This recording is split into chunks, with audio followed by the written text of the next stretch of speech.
The old alarm clock buzzed at 5 in the morning, but Samuel Washington was already awake. He had been lying in bed for the past hour, staring at the ceiling of his small apartment. Today was different. Today he would say goodbye to someone who had meant more to him than most people could ever understand. Samuel slowly pushed himself up from the bed, his joints protesting after 8 decades of life. The apartment was quiet except for the gentle hum of the old refrigerator in the kitchen.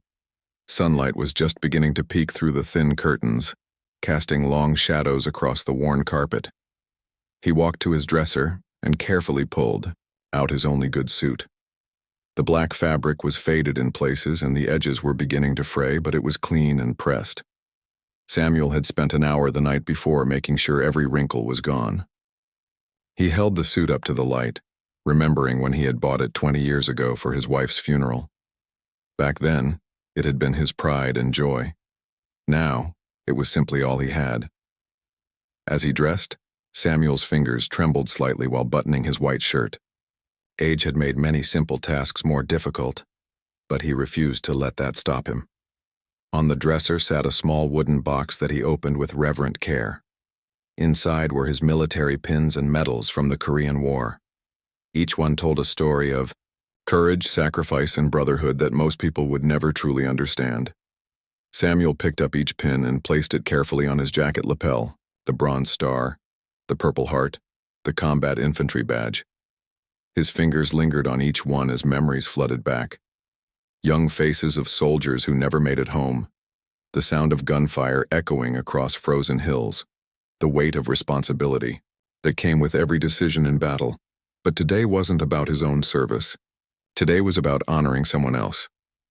From under his bed, Samuel pulled out an old leather folder that had seen better days.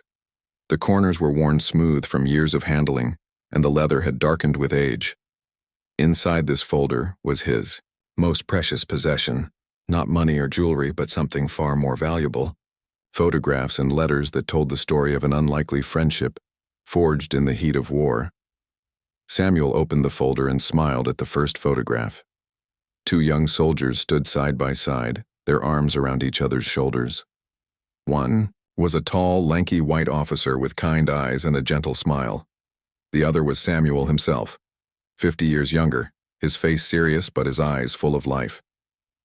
They looked so young, he thought, so innocent, despite everything they had already seen. He carefully closed the folder and tucked it under his arm. This folder would come with him today, just as it had traveled with him to every important moment over the past 70 years. Samuel made his way to the kitchen and put on a pot of coffee. While it brewed, he looked out the window at the quiet street below. His neighborhood had changed so much over the years. The young families had moved away, replaced by empty houses and boarded-up shops, but Samuel remained. Partly because he couldn't afford to move and partly because this place held too many memories. The coffee was bitter, but it was warm, and it helped wake up his old bones. Samuel sat at his small kitchen table and thought about the journey ahead. Arlington National Cemetery was 3 hours away by bus.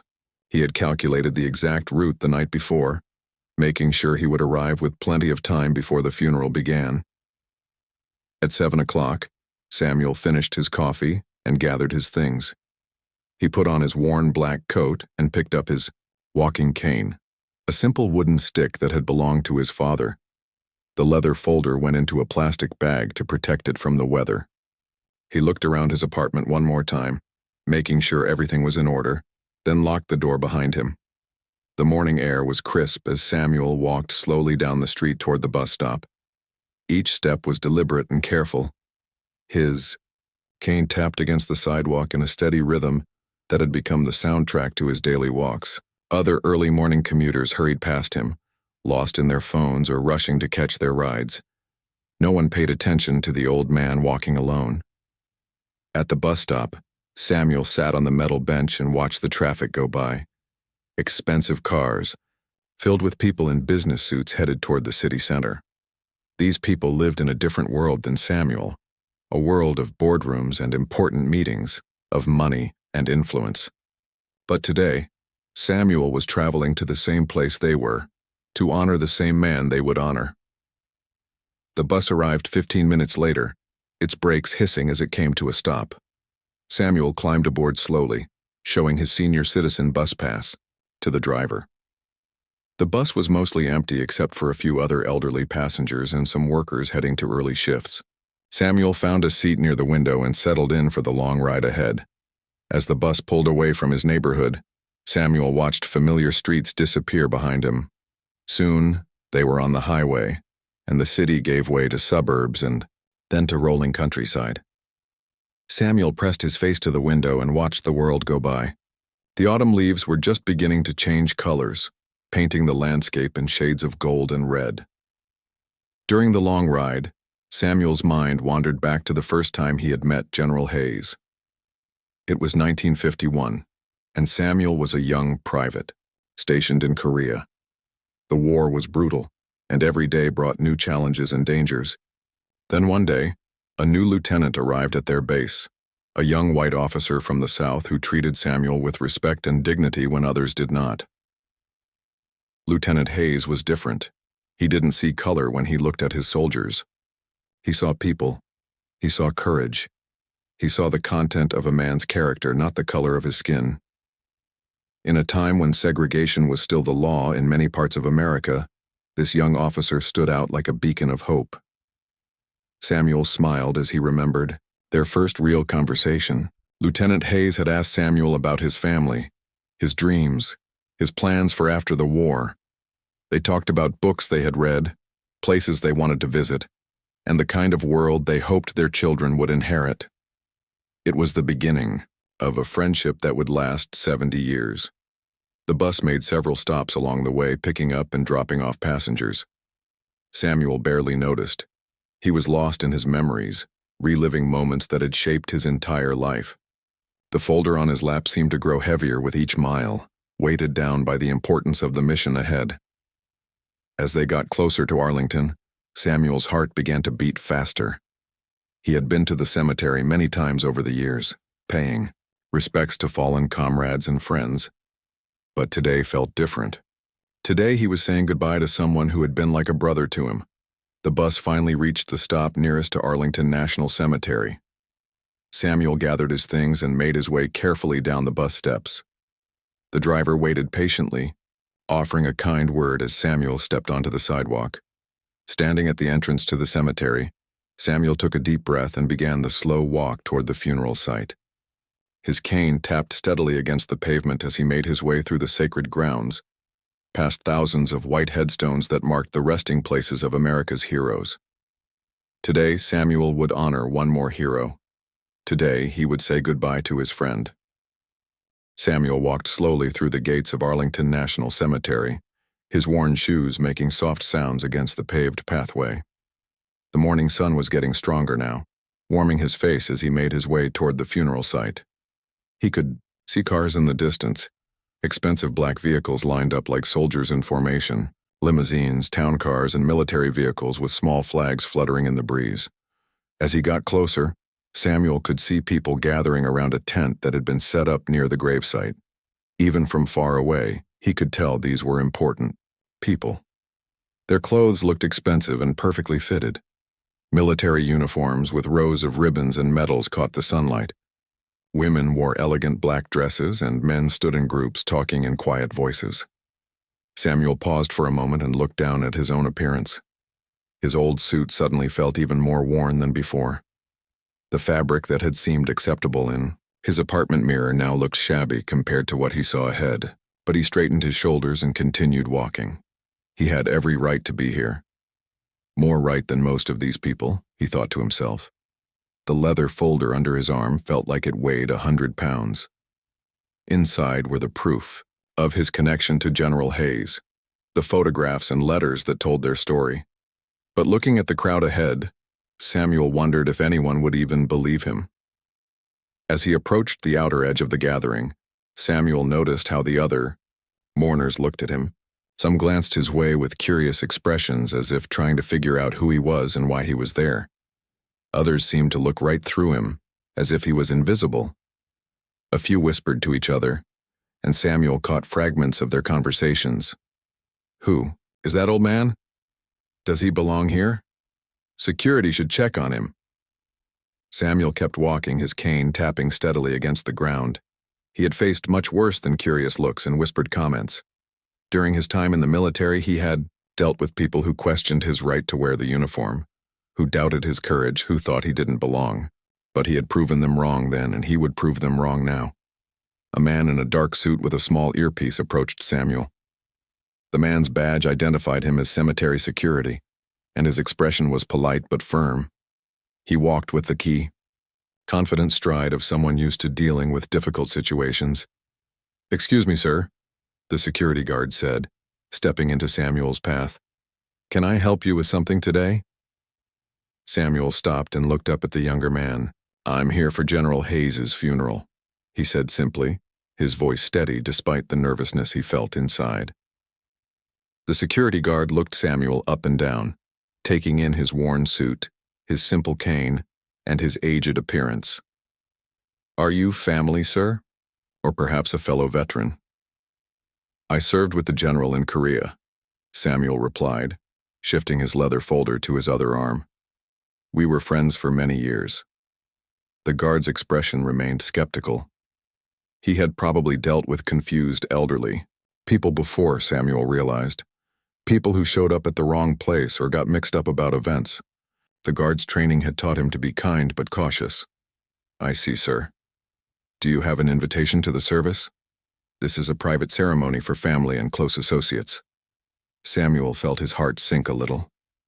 An invitation? No one had told him he needed an invitation.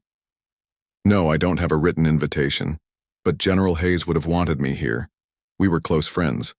Another security officer had noticed the conversation and was walking over to help his colleague. This one was older, with gray hair and the bearing of a retired military man. He studied Samuel with experienced eyes. "Sir, I'm sure you understand that we have to be careful about who attends these ceremonies," the second guard said, his tone respectful but firm. "There are many high-ranking officials here today, including members of Congress and senior military leadership. Security is very tight." Samuel nodded, understanding their position even as frustration began to build in his chest. "I understand your concerns, but I promise you I have every right to be here. General Hayes and I served together. I have photographs and letters that prove our friendship." He started to open his leather folder, but the first security guard gently but firmly stopped him. "Sir, I'm going to have to ask you to step back from the ceremony area. If you'd like to pay your respects, you can do so from the public viewing area over there." The guard pointed to a spot about 50 yards away behind a rope barrier.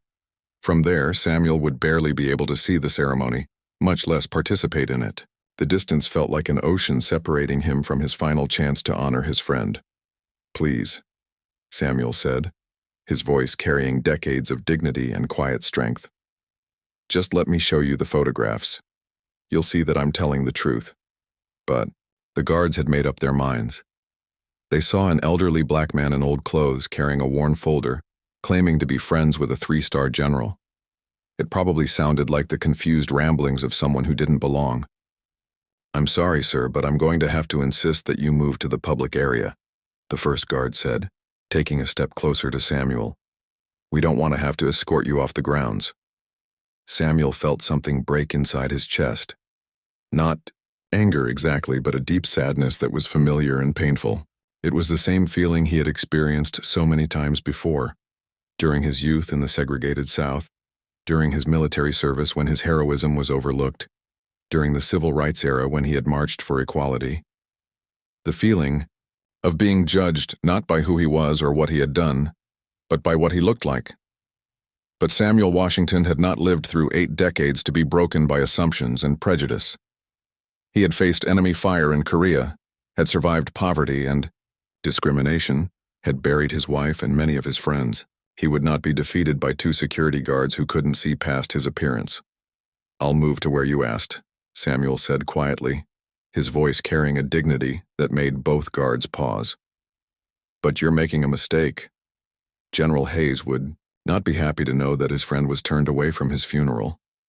Samuel turned and began walking toward the public viewing area, his cane tapping against the pavement with each step.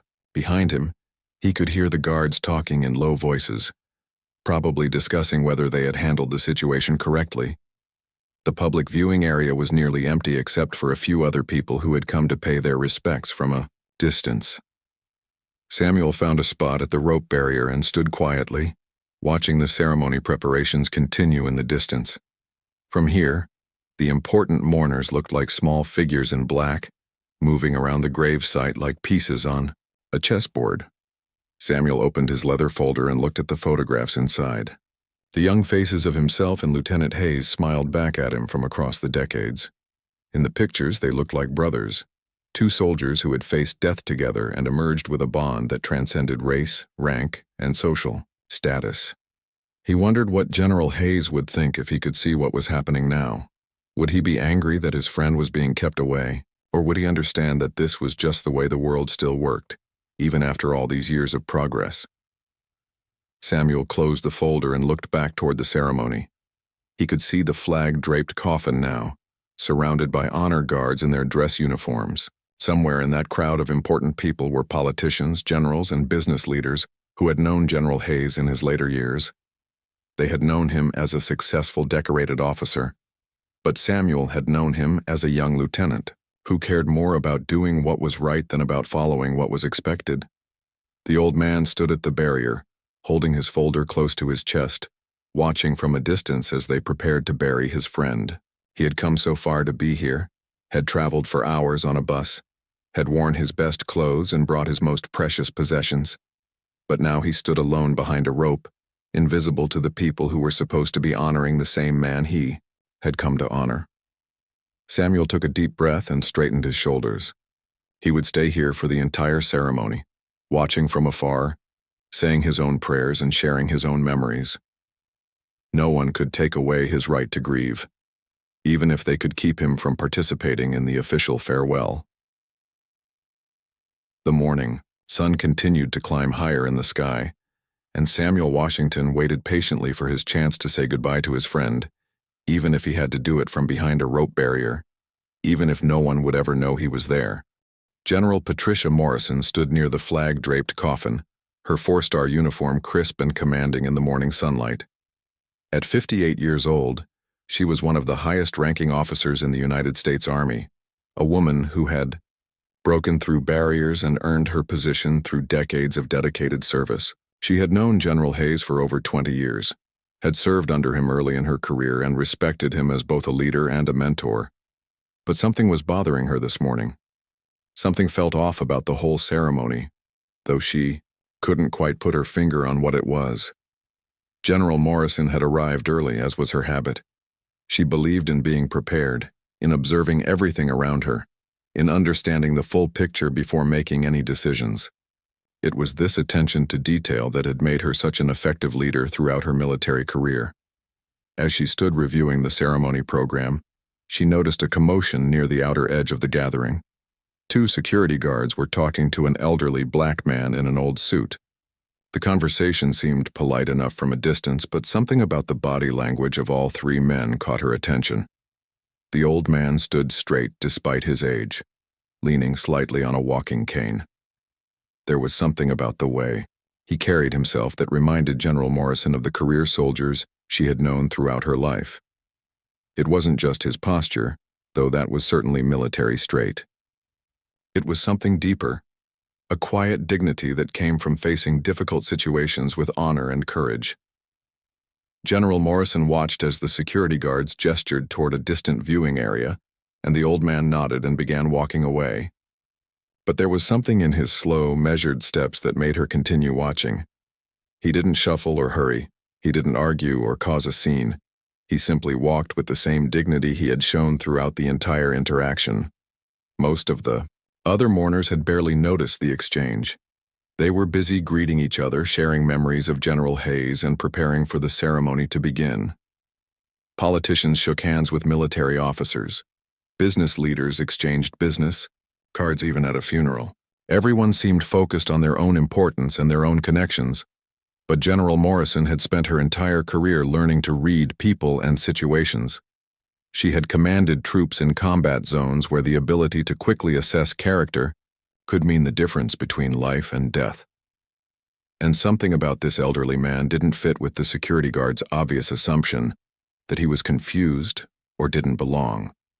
She excused herself from the conversation she had been having with a congressman and began walking toward the public viewing area. Several other officers noticed her movement and started to follow, but she raised her hand slightly to indicate she wanted to go alone. General Morrison had learned long ago that sometimes the most important conversations happened away from crowds and cameras. Sometimes the truth could only be found by taking the time to really listen to someone, especially someone who others might overlook or dismiss. As she approached the rope barrier, she could see the old man more clearly. He stood alone, holding a worn leather folder against his chest. His eyes were fixed on the ceremony preparations, but there was a sadness in his expression that went deeper than normal grief. It was the look of someone who had been excluded from something important, someone who had been judged unfairly. General Morrison had seen that look before. She had seen it on the faces of talented soldiers who had been passed over for promotion because of their race or gender. She had seen it on the faces of veterans who had been forgotten by the country they had served. She had even seen it in her own mirror during the early years of her career, when she had to work twice as hard as her male colleagues to earn half the recognition. The old man seemed to sense her approach and turned to look at her. When he saw her 4-star insignia, he straightened even more and gave her a respectful nod. "Good morning, sir," General Morrison said, her voice carrying the authority of her rank, but also a warmth that put people at ease. "I'm General Morrison. I couldn't help but notice you standing here alone." Samuel looked up at her with surprise. In all his years of dealing with military officers, very few had approached him with such respect, especially when he was dressed in civilian clothes and obviously not in a position of power. "Good morning, General," Samuel replied, his voice steady despite his surprise. "I'm Samuel Washington. I served in Korea." General Morrison nodded. Korea was a tough war. Not enough people remember the sacrifices made there. She paused and looked toward the ceremony, then back at Samuel. "Are you here for General Hayes?" "Yes, ma'am. We served together. He was my lieutenant back then, and we stayed friends all these years." Samuel's voice carried a mixture of pride and sadness. "I wanted to pay my respects." Something in his tone made General Morrison look more closely at him. There was no boasting in his words, no attempt to inflate his importance or his connection to the deceased general. There was just a simple, honest statement of fact. "The security guards seem to think you should watch from here rather than join the main ceremony," she observed, keeping her voice neutral. Samuel nodded slowly. "They asked for an invitation, which I don't have. I suppose they thought I didn't belong with all the important people." General Morrison felt a familiar anger beginning to build in her chest. Throughout her career, she had fought against the kind of assumptions that judged people by their appearance rather than their character. She had seen too many good soldiers overlooked because they didn't fit someone's idea of what a leader should look like. "Tell me about your service with General Hayes," she said, genuinely curious now. Samuel's eyes lit up slightly and he carefully opened his leather folder. "We were in Korea together in 1951. I was a private. He was a lieutenant. We served in some of the heaviest fighting of the war." He pulled out a black and white photograph and handed it to General Morrison. The picture showed 2 young soldiers with their arms around each other's shoulders, both grinning at the camera despite the harsh conditions visible in the background. General Morrison studied the photograph carefully. The young white officer in the picture had the same kind eyes and gentle smile she remembered from General Hayes. The young black soldier beside him stood with obvious pride and confidence. Both men looked like they had been through hell together and had emerged as brothers. "This is you and General Hayes?" she asked, though the answer was obvious. "Yes, ma'am. Taken right after the Battle of Heartbreak Ridge. We had just survived, 3 days behind enemy lines." Samuel's voice carried the weight of memories that most people could never understand. General Morrison handed the photograph back and watched as Samuel carefully placed it back in his folder. She noticed how gently he handled the old picture, as if it was made of glass. "What did the security guards say when you showed them this?" she asked. Samuel shrugged slightly. "They didn't want to look. I suppose they thought I was just a confused old man with old pictures." The anger in General Morrison's chest grew stronger. She had seen this kind of dismissal too many times before, good people being judged by their appearance rather than their character, veterans being ignored because they didn't look like what people expected heroes to look like. "Samuel," she said, using his first name deliberately, "I think there's been a serious mistake here." She looked back toward the main ceremony, where hundreds of people were gathered to honor General Hayes. Politicians, business leaders, military, officers, all people who had known the general in his later years when he was successful and powerful. But this old man standing behind a rope barrier had known him as a young lieutenant, had served with him in combat, had apparently saved his life. "Would you mind if I asked you a few more questions about your service?" General Morrison asked. Samuel nodded eagerly. For the first time all morning, someone was actually listening to him, actually interested in hearing his story. General Morrison had made a career out of reading people, and everything about Samuel Washington told her that he was exactly who he claimed to be. The way he spoke about his service, the careful way he handled his photographs, the quiet dignity with which he had accepted his exclusion from the ceremony, all of it pointed to a man of honor who deserved much better treatment than he had received. More importantly, she was beginning to suspect that this elderly veteran might have a connection to General Hayes that was more significant than anyone realized. And if that was true, then keeping him behind a rope barrier wasn't just wrong. It was a disgrace to everything the military claimed to stand for. General Morrison looked at her watch. The ceremony was scheduled to begin in 15 minutes. She had a choice to make, and she had learned long ago that the right choice wasn't always the easy choice. "Samuel," she said, her voice taking on the tone of command that had served her throughout her career, "I think it's time we got this situation corrected." General Morrison looked directly into Samuel's eyes and saw something that made her heart skip a beat. There was a depth there, a weight of experience that spoke of things most people could never imagine. She had seen that same look in the eyes of combat veterans who had faced death and made impossible choices in the heat of battle. "Samuel," she said quietly, "I need you to tell me exactly what happened between you and Lieutenant Hayes in Korea. Take your time and don't leave anything out." Samuel took a deep breath and looked down at his leather folder. His hands trembled slightly as he opened it again, not from fear, but from the weight of memories he had carried for over 70 years.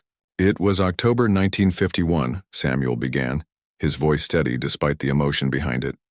"We were fighting for a hill that the enemy had taken and retaken so many times that nobody even remembered its real name anymore. We just called it Heartbreak Ridge because so many good men died trying to take it." General Morrison nodded. She knew the battle well from her military history studies. Heartbreak Ridge had been one of the bloodiest engagements of the Korean War, a brutal fight that had lasted for weeks and cost thousands of lives on both sides. "Lieutenant Hayes was leading our platoon up the hill for what felt like the 100th time," Samuel continued. "The enemy had machine gun nests dug in deep and they were cutting down our boys faster than we could advance. But the lieutenant, he never asked us to do anything he wouldn't do himself. He was always right there in front leading the charge." Samuel pulled out another photograph from his folder. This one showed a group of soldiers in combat gear, their faces dirty and tired but determined. He pointed to a young officer in the center of the group. "That's him right there, Lieutenant Hayes. He was only 22 years old, but he had the heart of a lion. The men would follow him anywhere because they knew he cared about every single one of them." General Morrison studied the photograph. Even in the grainy, black and white image, she could see the same gentle strength in the young Hayes that she had known in the older general. "What happened on the hill?" she asked. Samuel's expression grew serious, and for a moment he seemed to be looking not at General Morrison, but back across the decades to a frozen hillside in Korea. "We had been fighting for 3 days straight. The lieutenant had been shot in the shoulder the day before, but he refused to be evacuated. Said his men needed him there. On the 3rd day, we finally broke through their first line of defense, but then everything went wrong." Samuel paused and pulled out a letter from his folder. The paper was yellow with age and the ink had faded, but the words were still readable. "The enemy had set a trap. They let us advance into a valley, and then they opened fire from 3 sides. We were surrounded, cut off from the main force. Half our platoon was killed in the first few minutes. The rest of us were pinned down behind some rocks with no way out. General Morrison felt her breath catch. She had been in similar situations during her own combat experience, and she knew the terror and desperation that came with being trapped by enemy fire. Lieutenant Hayes was hit again, this time in the leg and chest. He was bleeding badly, going in and out of consciousness. The enemy was closing in, and we all knew we weren't going to make it out alive.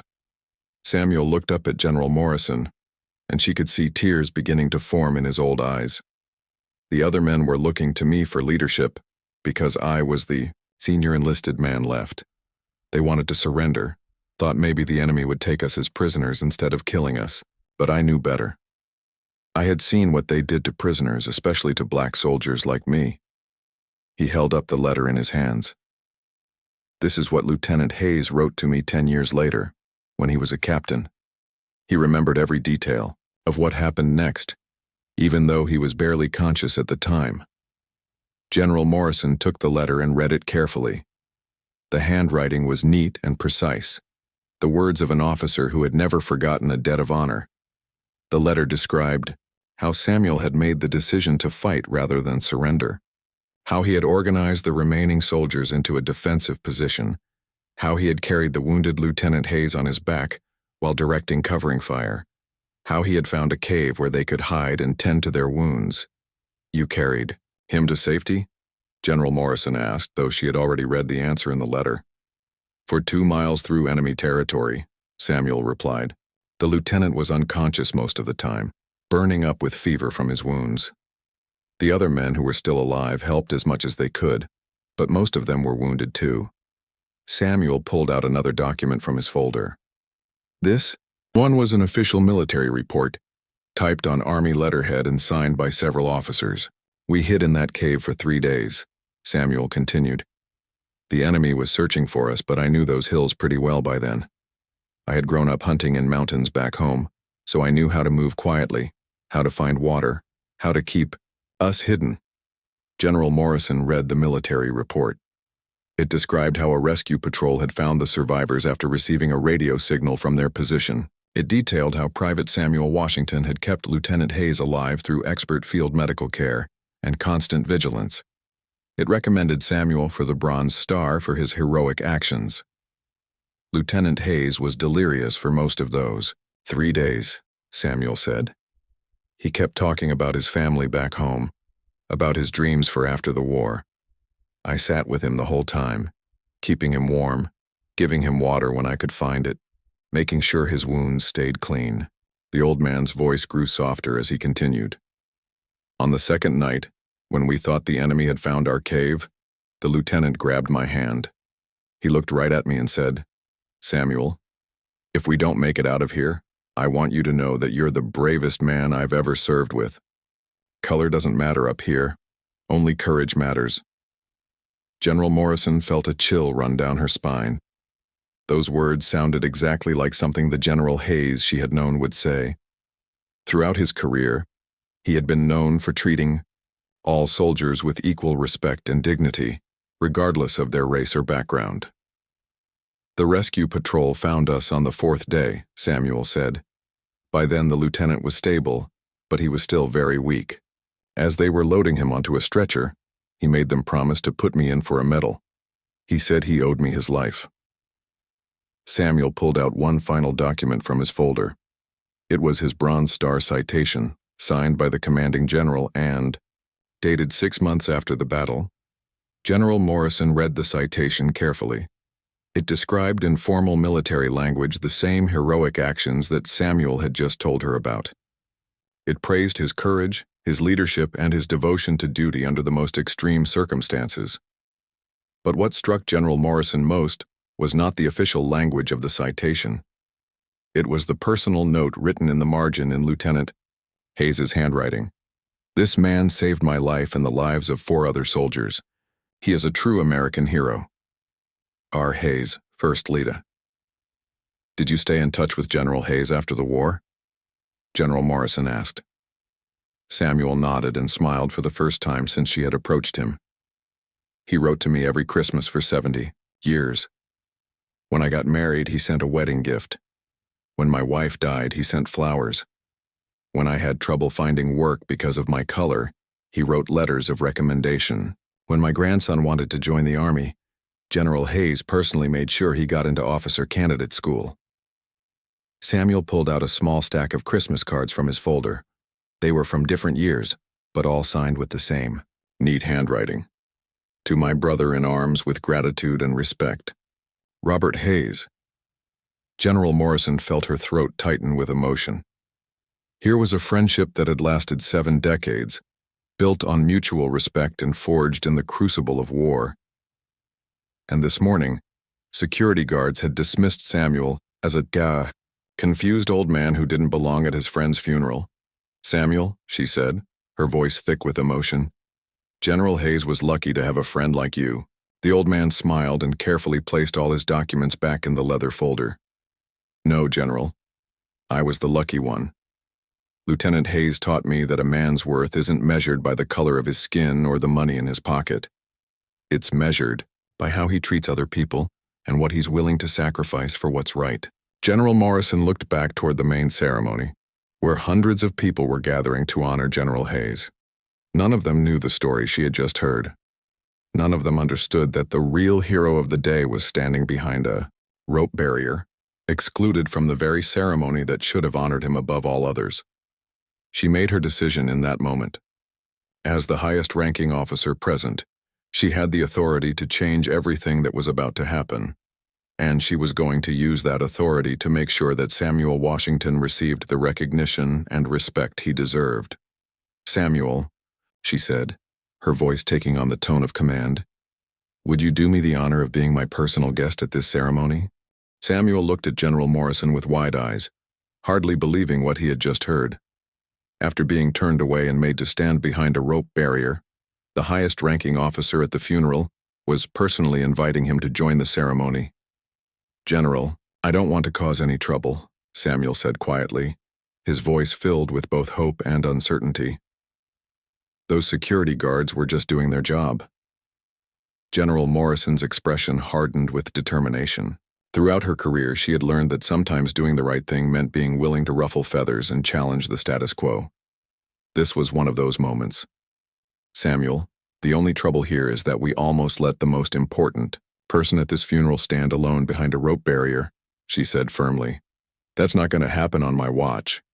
She took Samuel's arm gently and began walking with him toward the main ceremony area. As they moved away from the public viewing section, several heads turned in their direction. The sight of a 4-star general personally escorting an elderly black man in an old suit toward the VIP section caught people's attention immediately. The same security guards who had turned Samuel away earlier noticed their approach and started walking over with confused expressions on their faces. The younger guard looked particularly nervous as he recognized the man he had dismissed just an hour earlier.